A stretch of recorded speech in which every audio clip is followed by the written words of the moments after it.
My dad demanded, "You will pay for your stepbrother's college." 8 years after he kicked my brother and me out. I said no and exposed his lies to the entire family. Sup Reddit. I was kicked out at 18, built a life, then took my brother in when he faced the same bullshit. After 8 years of silence, my stepmother found out I'm paying for my brother's college. And my dad called me demanding I pay for my stepbrother's tuition too. What followed was an absolute shit show. Here's what went down. 11 years ago, when I, 30 male, was 17, and my little brother Elias was 10, our mom died. Cancer's a bitch. And watching her waste away for 2 years pretty much broke something in all of us. Dad? He handled it like a real champion, by basically checking out mentally around month 18 of her treatment. Mom hadn't even been cold for 3 days when Dad's on his phone, not making funeral arrangements, but downloading freaking Tinder. I caught him swiping through profiles while I'm trying to write Mom's obituary, because he couldn't find the right words. Yeah, turns out the right words were recently widowed, ready to mingle. 3 months later, Dad announces he's been seeing someone. Her name was Karen, and before you ask, yes, she lived up to every stereotype that name carries.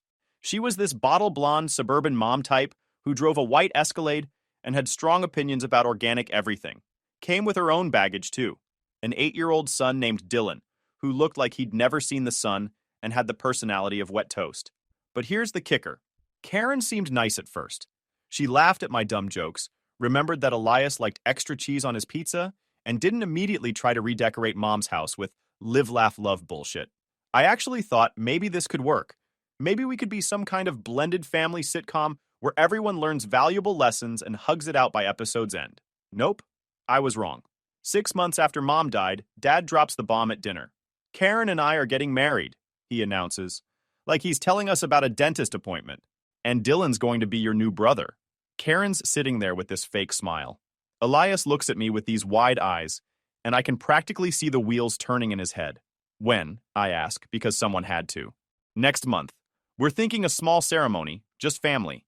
The wedding was exactly what you'd expect. Tacky, rushed, and awkward as hell. But the real fun started when they moved in together.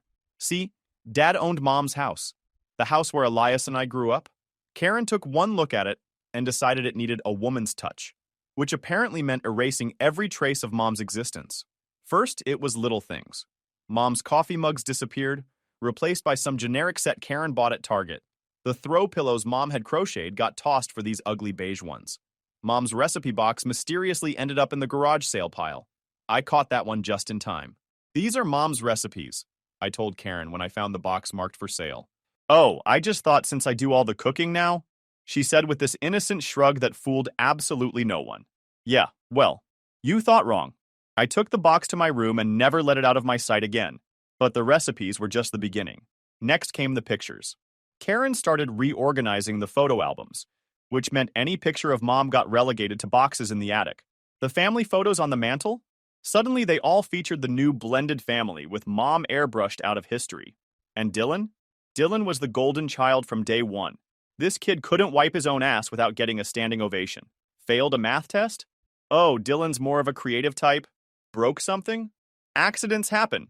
Meanwhile, if Elias forgot to put his dishes in the dishwasher, it was a federal case. I tried to be the buffer. When Karen made snide comments about Elias's attitude, I'd redirect. When Dad blew off Elias's school events for Dylan's games, I'd go instead. When Dylan accidentally broke Elias's stuff, I'd replace it with my own money from my hardware store job. But I was fighting a losing battle. The house rules got ridiculous. Dylan got his own bathroom. Elias shared the hall one with guests. Dylan got first pick of TV time. Dylan's friends were always welcome, but we had to ask permission 24 hours in advance.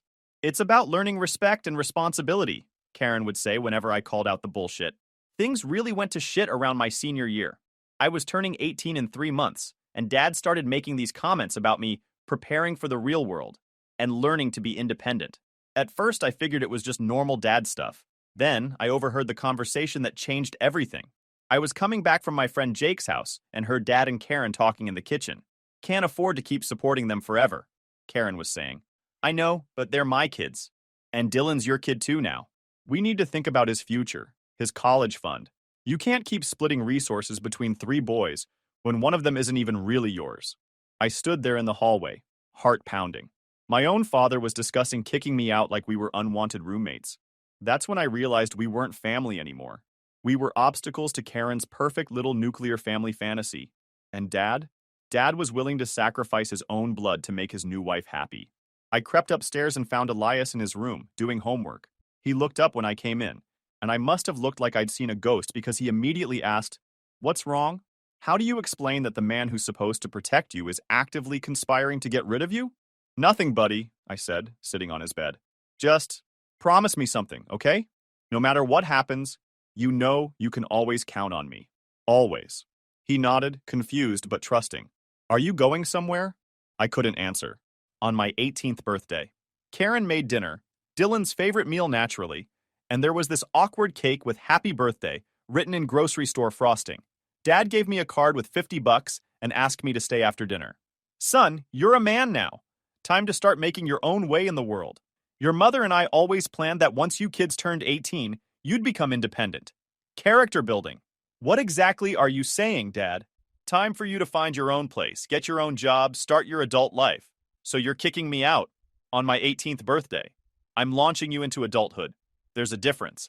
Sure there was. When? End of the week. Gives you time to figure out arrangements. I went upstairs and called Jake. He answered on the second ring. "Dude, what's up?" "Jake, I need a favor. A big one." 20 minutes later, Jake and his dad Tom were at my door. Tom was everything my father wasn't. Steady, reliable, the kind of guy who coached Little League not for the glory, but because kids needed positive role models. When Mom was sick, Tom had been the one to drive me to practice when Dad was too busy with work. Jake and I had been best friends since we were 7. His mom used to joke that they should just adopt me since I spent more time at their house than my own. After Mom died, that joke started feeling less like a joke and more like a prediction. "So," Tom said, after I explained the situation, "your father is kicking you out 3 months before you graduate high school because you turned 18? "It's character building," I said, and even I could hear the bitterness in my voice. Tom looked at Jake, then back at me. "Pack your stuff. You're staying with us until you figure out what's next." I spent the next 3 days moving my stuff to Jake's house. Dad helped me carry boxes to my car, acting all helpful and supportive, like he was doing me a favor. Karen made a big show of being sad to see me go, but I caught her measuring my room with a tape measure the day before I left, probably planning Dylan's expansion into a suite. The worst part was leaving Elias. My little brother stood in the driveway, trying not to cry, and I felt like the biggest piece of shit in the world for abandoning him. But what choice did I have? I was 18, with $300 to my name, and no legal rights to take him with me. "It's not forever," I told him. "I'll call you every day, and whatever happens you tell me, okay?" He nodded, wiping his eyes. "Will you still come to my baseball games?" "Every single one," I promised. Jake and I graduated together in May. Dad showed up, took pictures, acted proud for the cameras. But when other parents were talking about college plans, Dad was nowhere to be found. College was supposed to start in the fall. I'd gotten into state university, decent grades, nothing spectacular but good enough. Problem was, my college fund had apparently evaporated when Mom died. Dad claimed there was nothing left after medical expenses, but somehow Dylan's future was still bright and well-funded. So instead of freshman orientation, I was filling out job applications. 4.5 years. That's how long it took me to claw my way through college while working full-time and watching my little brother slowly get erased from his own family. 4.5 years of microwaved food, energy drinks, and 3 hours of sleep when I was lucky. I landed a spot at some warehouse loading trucks from 5 a.m. to 1 p.m. Then I'd drive across town to work at a Shell station from 3 p.m. to 11 p.m., 7 days a week. Jake was going to state university, living in the dorms, doing normal college kid stuff. We'd hang out when our schedules aligned, but I could see him pulling away. Not intentionally. We were just living in different worlds now. He was worried about midterms and fraternity parties. I was worried about making rent and keeping the lights on. His parents, Tom and Linda, never made me feel like a burden, but I knew I couldn't live in their basement forever. So I found a shitty studio apartment about 6 months into college, $400 a month for 300 square feet of character, and a bathroom I shared with whatever was living in the walls. But it was mine. The warehouse job was brutal, but honest. Show up, move heavy shit, go home. Pure physical work that left me too tired to think about how screwed up my family situation was. The gas station job was worse. Night shift at a Shell in a questionable neighborhood, dealing with drunks, crackheads, and teenagers. Got robbed twice. Once by a guy with a knife who seemed more nervous than I was, once by some kid who couldn't have been older than 15. During all this, I kept my promise to Elias, called him every single day, even when I was dead on my feet. Kid was growing up fast, too fast, really. But more than that, he was becoming strategic about surviving in that house. I don't argue with Karen anymore, he told me during one of our calls. It's easier. My little brother was learning to disappear in his own home. It made me sick, but what could I do? Call dad and complain? He'd made his choice years ago. Meanwhile, Dylan was living like a freaking prince. Private music lessons, travel baseball, new clothes every season. Karen would post pictures on Facebook of her boys at various events and activities, but somehow Elias was never in those photos. I started documenting everything, not consciously at first, just keeping records for my own sanity. Screenshots of Facebook posts showing Dylan's new car, new laptop, vacation photos. Receipts from the gifts I'd buy Elias because no one else would. Notes from our phone conversations about what was happening in that house. Looking back, I think some part of me knew this information would be useful someday. Community college started in January. I'd saved enough for part-time tuition and books, barely. Lived off dollar menu burgers and gas station coffee. Studied in my car during breaks. Fell asleep in the library more times than I can count. It was exhausting and depressing and completely worth it, because every credit hour was proof that Dad was wrong about me. College wasn't just school for me, it was escape. My grades weren't perfect, but they were consistent. B's and A's, Dean's List 3 semesters, not bad for someone studying in a gas station bathroom. During one of our phone calls, Elias told me about Dylan's 16th birthday party. Dad bought him a car, Elias said, trying to sound casual. A Camaro, brand new. A freaking Camaro, for a kid who'd never worked a day in his life. Meanwhile, I'm driving a 2003 Honda with 200,000 miles and a check engine light that's been on so long I've named it. My birthday's coming up, he said quietly. I'm not expecting a car or anything, but maybe. He didn't finish the sentence. He didn't have to. We both knew there wouldn't be a car or a party or anything close to what Dylan had gotten, so I started saving for Elias's 18th birthday that night. Every extra dollar, every tip from the gas station, every returned can and bottle went into a jar labeled E's Freedom Fund. Because I had a feeling that when my little brother turned 18, he'd get the same speech I'd gotten. I graduated on a Thursday in December. Not the traditional spring ceremony. I'd been taking classes year-round to finish faster. Tom and Linda came to the ceremony, cheering louder than anyone when I walked across that stage. Jake was there too, proud of his friend who'd somehow pulled this off. Dad didn't come. Didn't even know I was graduating, actually, since we hadn't spoken in 2 years. Found out later that Elias had asked him about it. Mentioned that his brother was finishing college soon. Dad's response? Good for him. That was it. But you know what? Screw him. I didn't graduate for his approval. I graduated for me, for Elias, and for Mom. I knew she would be proud.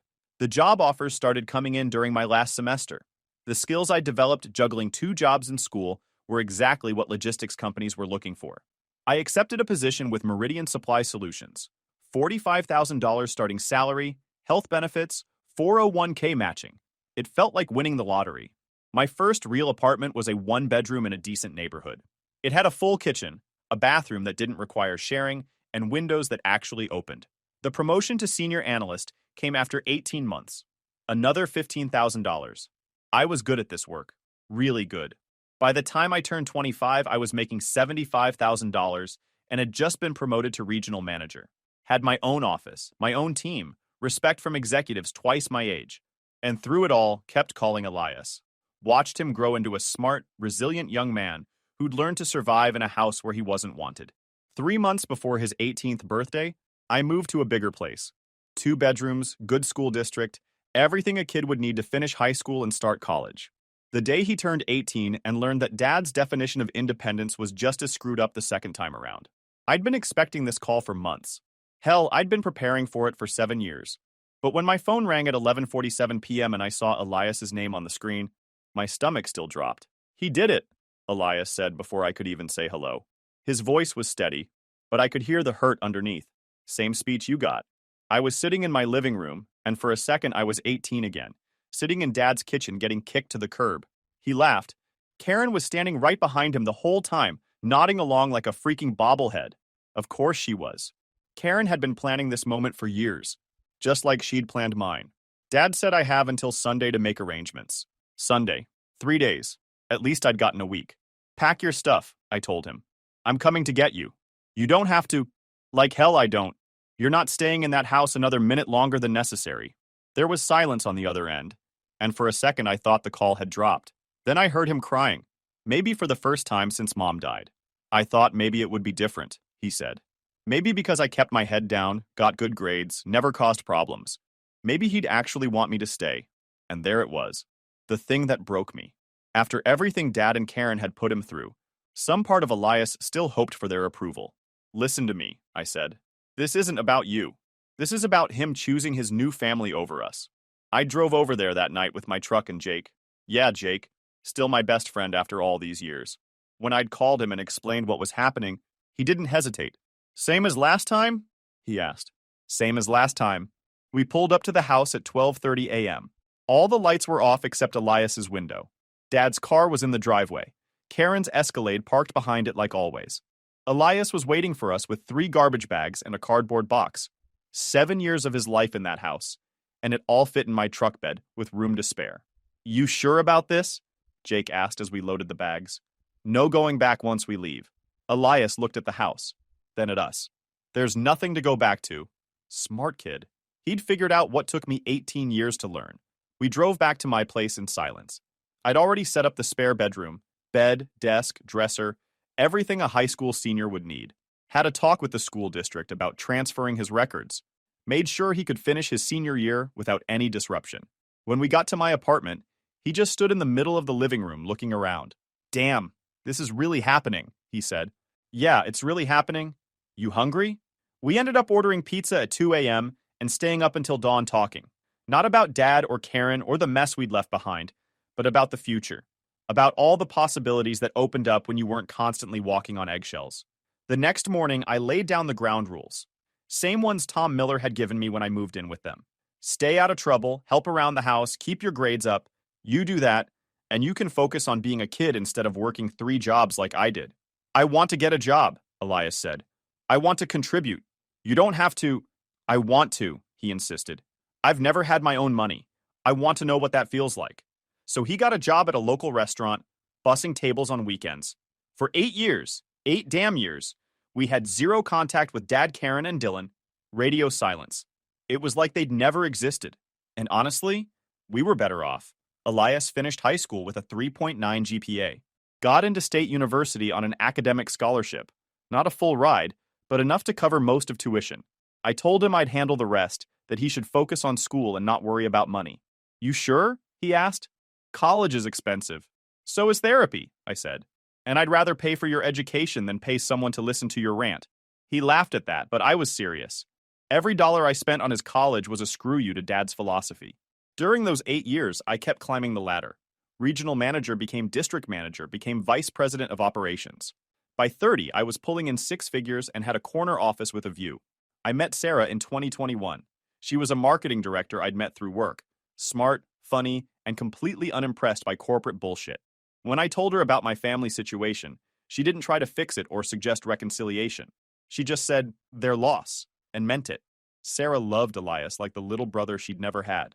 Helped him pick classes, taught him to drive stick shift, gave him shit about his dating life like a proper older sister. For the first time since Mom died, we felt like a real family again. Then, somehow, they found out I was paying for Elias's college. The call came on a Monday afternoon. My assistant interrupted a client meeting. I'm sorry, but you have a call from someone claiming to be your stepmother. She says it's urgent. I excused myself and took the call.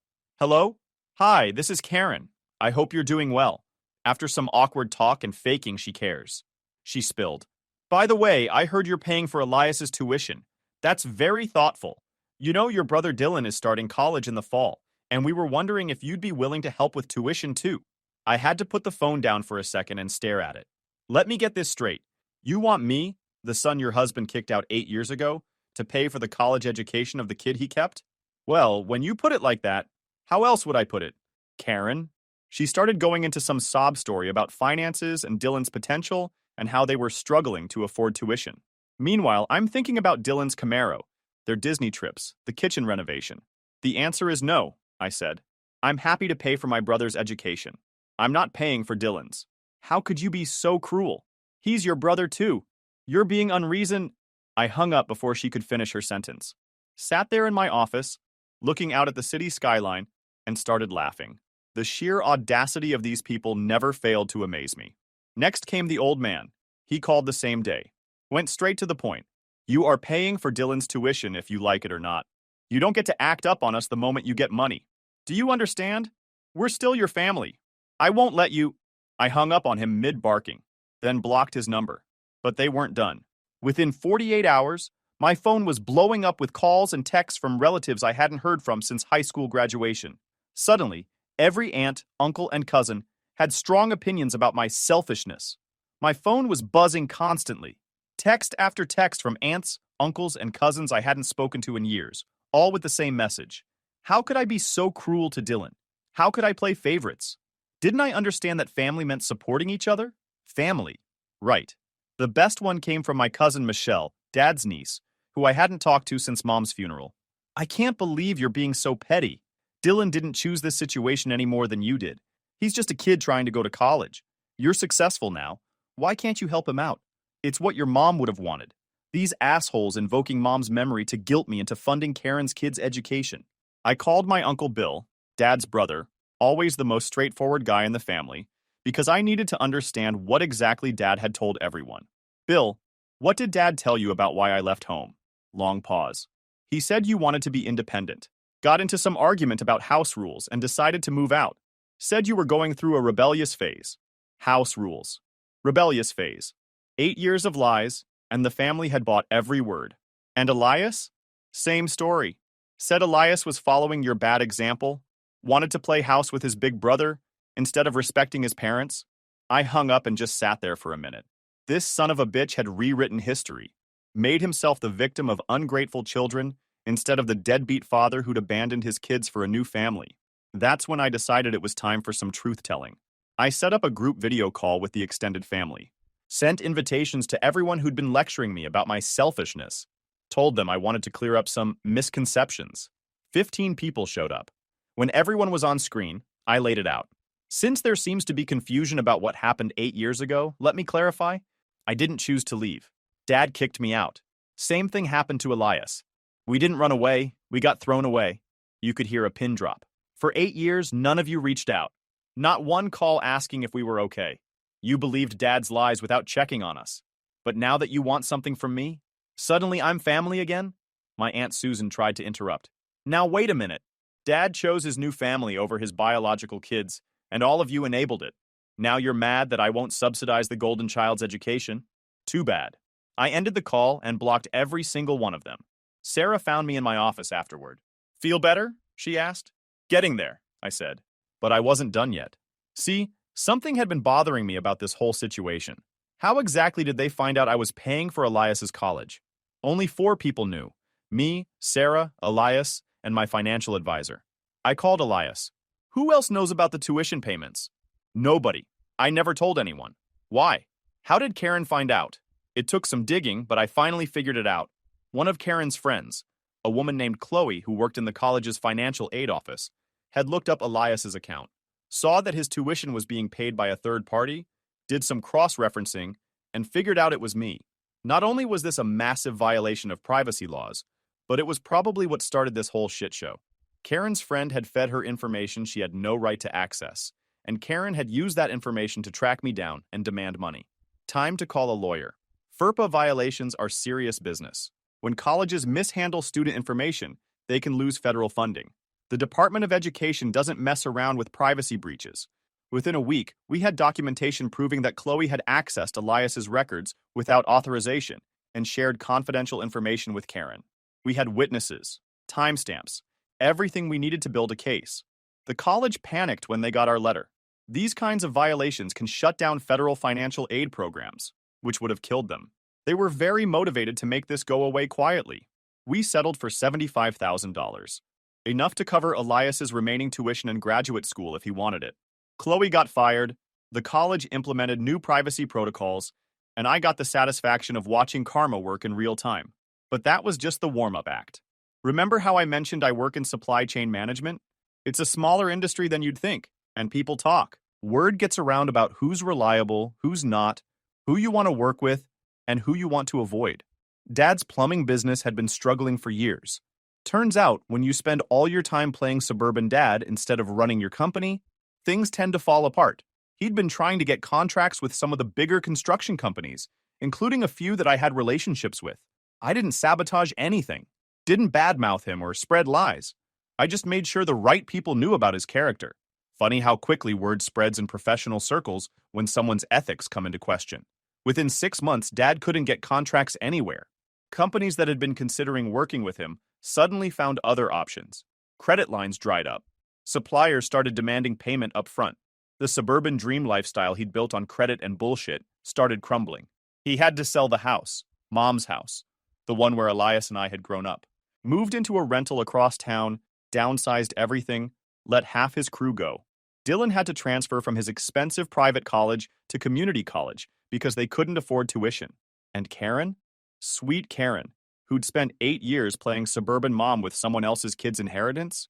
She filed for divorce 6 months after the money ran out. Apparently, her love was contingent on Dad being able to provide the lifestyle she'd grown accustomed to. She took half of what little was left, moved back in with her parents, and immediately started dating some other guy with better financial prospects. Dylan went with her, naturally. Kid had never seen Dad as his real father anyway. So there was Dad, alone, broke, and abandoned by the new family he'd chosen over his biological children. The irony was so perfect, it almost made me feel bad for him. Almost. You know what they say about karma? It's a patient bitch, but she always collects. By early 2022, Dad's life had completely imploded. The business was gone, the house was gone, Karen was gone, and Dylan had followed his mother to whatever new sugar daddy she'd found. Dad was working as an employee for the first time in 20 years, living in a shitty apartment, and probably wondering where it all went wrong. I should have been satisfied. The man who'd kicked out his own kids to play house with his replacement family had gotten exactly what he deserved. But there was still one more shoe to drop. See, I'd been documenting everything for 8 years. Every slight against Elias, every Facebook post about Dylan's achievements, while ignoring his stepson's accomplishments. Every family gathering we weren't invited to. I had receipts going back to the day I got kicked out. Why? Because some part of me knew this moment would come. The call came on a Sunday evening. I was at home with Sarah, making dinner and talking about our plans for the weekend. When I saw Dad's number on my phone, I almost didn't answer. We hadn't spoken in 8 years, not since the day I'd picked up Elias. But curiosity won. Hello? Son? His voice sounded older, tired. I was hoping we could talk. Son. Right. Now I was his son again. About what? About family. About making things right. I put the phone on speaker so Sarah could hear. She raised an eyebrow but didn't say anything. I know I made mistakes, Dad continued. I know things got complicated after your mother died, and maybe I didn't handle the situation perfectly. But we're family. That has to count for something. Complicated. That's what he was calling it now. What do you want? I want my sons back. Oh, that's some hell of a nerve. Long pause. Look, I thought I was doing the right thing. Teaching you responsibility. Helping you become men. Maybe my methods were wrong, but my intentions were good. Sure. Let's talk about his intentions. And now? What's changed? Another pause. I'm getting older. I've lost everything. I don't want to lose my sons too. There it was. He'd lost everything else. So now he wanted us back. Dad, let me ask you something. In the 8 years since you kicked us out, how many times did you call to check on us? Silence. How many times did you come to Elias's school events? More silence. How many birthdays did you remember? How many holidays did you invite us to? I thought you didn't want anything to do with me. We were kids, Dad. It was your job to maintain the relationship, not ours. I could hear him breathing on the other end, probably trying to figure out how to spin this. I know I wasn't perfect, he finally said, but I'm willing to make amends. We could start fresh, put the past behind us. Like 8 years of abandonment was just water under the bridge. What about Dylan? I asked. Is he part of this family reunion? Dylan's with his mother now. This is about us, about my real family. Now Elias and I were his real family. Funny how things suddenly change when you get abandoned. I'll think about it, I told him. Of course. Take all the time you need. I hung up and looked at Sarah. She was shaking her head. You're not seriously considering this, she said. Nah, but I want to see how far he's willing to go. Over the next few weeks, Dad kept calling, leaving voicemails about family, about regrets, about wanting to make things right. He even sent a card to Elias, the first birthday card my brother had gotten from him in 8 years. Elias brought it over to my house, still in the envelope. He opened it. Generic birthday card from the drugstore with a handwritten note. I'm sorry for everything. I miss you. Love, Dad. What are you going to do? He asked me. That's when I told him about the documentation I'd been keeping. I'm going to give him what he wants, I said. A family reunion. But it's going to be on our terms. I called Dad back the next week. I've been thinking about what you said, I told him. I'm so glad to hear that, son. There are conditions. Of course. Whatever you need. First, Elias and I want a full accounting of what happened to Mom's life insurance money and our college funds. Pause. Well, that's complicated. There were medical bills and we have copies of Mom's insurance policies. We know how much you got. We want to know where it went. Longer pause. That money was used for family expenses.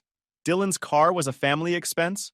I don't see how relitigating the past is going to help us move forward. Second condition. We want you to tell the extended family the truth about what happened. All of it. No more lies about us choosing to leave. Son, I don't think that's necessary. Those are the terms. Full financial accounting and public acknowledgement of what you did. Take it or leave it. He took some time to think about it. Called me back 3 days later. Okay, he said. I agree to your terms. Good. Let's meet next Sunday. Sunday afternoon, Sarah and I drove to Dad's apartment. It was in a complex that had seen better days. Dad answered the door looking older than his years. The general appearance of a man beaten down by life. The apartment was small, cramped, furnished with garage sale furniture. We sat at his kitchen table, and I pulled out a folder. The financial accounting you promised, I said. He opened it, and his face went white. Insurance documents, bank statements, records showing exactly how Mom's insurance money had been spent. Karen's car, Dylan's equipment, the Disney trips. How did you get these? Public records. The question is, why did Mom's insurance money pay for Dylan's Camaro instead of Elias's college fund? I was trying to blend the families. I thought if I treated Dylan like my own son, you already had 2 sons. Sarah spoke up. The second part of the deal was telling the truth to the extended family. Good, because I've already sent them this. I showed him the email on my phone. Complete timeline, documentation, screenshots, everything I'd been saving for 8 years. He read through it, his face getting paler. No! This will ruin me. No, Dad. You ruined yourself. Now you live with the consequences. Same as Elias and I had to do when you kicked us out. I stood up and headed for the door. Wait, Dad called. What about us being a family again? I thought we had an agreement. We stopped being family the day you chose them over us. If you thought we could play house again after all these years, you were wrong. But I'm apologizing now. Come on, son. Don't be so cruel. You're negotiating. There's a difference. Sarah and I left him staring at his card table, surrounded by evidence of his failures. The extended family's reaction to my email was swift and predictable. The ones who'd been lecturing me about family values suddenly got real quiet.